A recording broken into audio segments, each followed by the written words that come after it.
Hi Mr. Whittle, so this is my presentation on lithium-ion batteries. So, to give you a bit of a background knowledge, lithium-ion batteries are pressurized, and this sometimes results in the battery getting too hot and possibly exploding.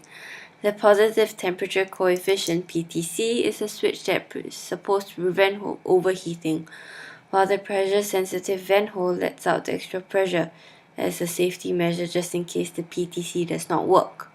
So, inside lithium-ion batteries there are three sheets consisting of a cathode, an anode, and a separator, which are tightly pressed together.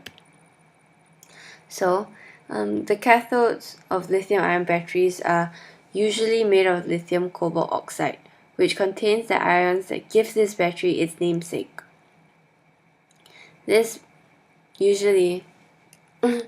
can be seen from the red and blue layers, which are cobalt oxide, and the purple spheres, which are lithium ions. The anode is made of carbon, usually in the form of graphite since it is inert. The difference between the electrode potentials of the cathode and anode determine the voltage of the entire battery cell. The separator is a very tiny sheet of microperforated plastic which separates the cathode and the anode while allowing the lithium ions to pass through.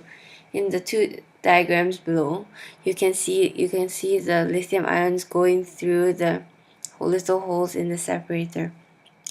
These sheets are submerged in an electrolyte, which is a combination of lithium salts such as LiPF6, LiBF4, and LiClO4, dissolved in an organic solvent such as ether. Okay, so how is electricity generated in a lithium-ion battery? So, when the load or device that completes the circuit between the anode and the cathode, the anode loses its electrons and is oxidized.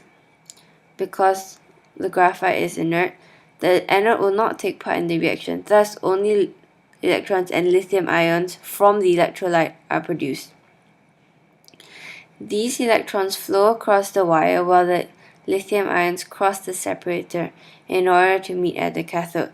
The cathode then gains these electrons and is reduced. This electron flow is called electricity. And lithium-ion batteries can be charged, and this happens when electrical energy from an outside source, so in this case the charger, is applied to the lithium-ion battery cells. The negative to positive electron flow that occurs during discharge is reversed, and thus the cell's charge is restored.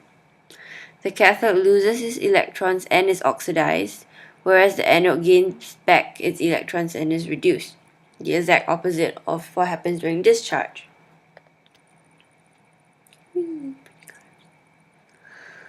So, these are the common uses of lithium-ion batteries. They are used in portable electronic devices such as cell phones and laptops, power tools usually cordless such as the cordless drills, cordless electric saws, electric gardening tools like hedge trimmers, and more interesting they're sometimes used to power electrical vehicles such as electric cars, electric wheelchairs, and even the Mars Curiosity rover, which you can see on the bottom left hand side of the screen. Okay, so the advantages of lithium-ion batteries are that firstly, they are very light due to the fact that their electrodes are made of lightweight elements which are lithium and carbon. This is why they are used in portable devices as it is more convenient. They also have very high energy density as lithium is a highly reactive element, meaning a lot of energy is stored in its atomic bonds.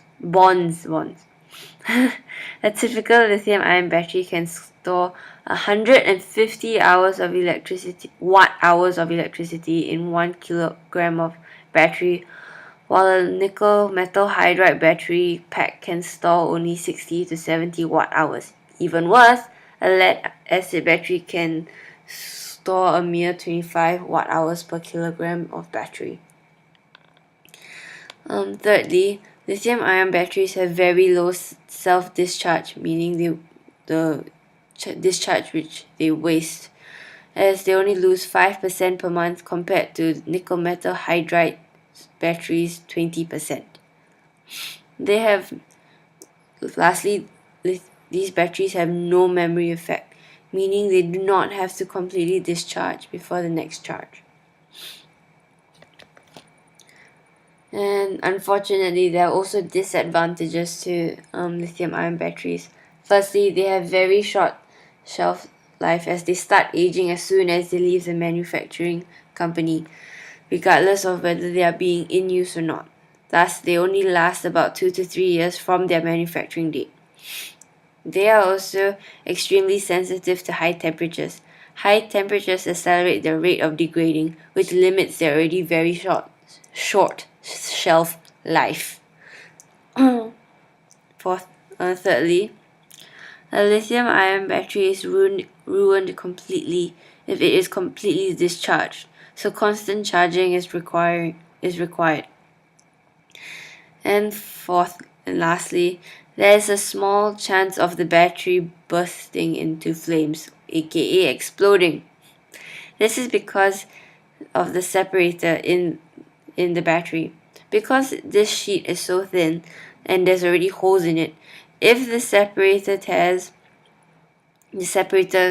can tear and the electrodes touch, the battery becomes extremely hot. And in some rare cases, it actually catches fire. So, and there have been injuries, and I have seen photos of people whose cell phones have suddenly exploded, and it is not pretty. But yeah, so this is the end of my presentation, and thanks for hearing/watching.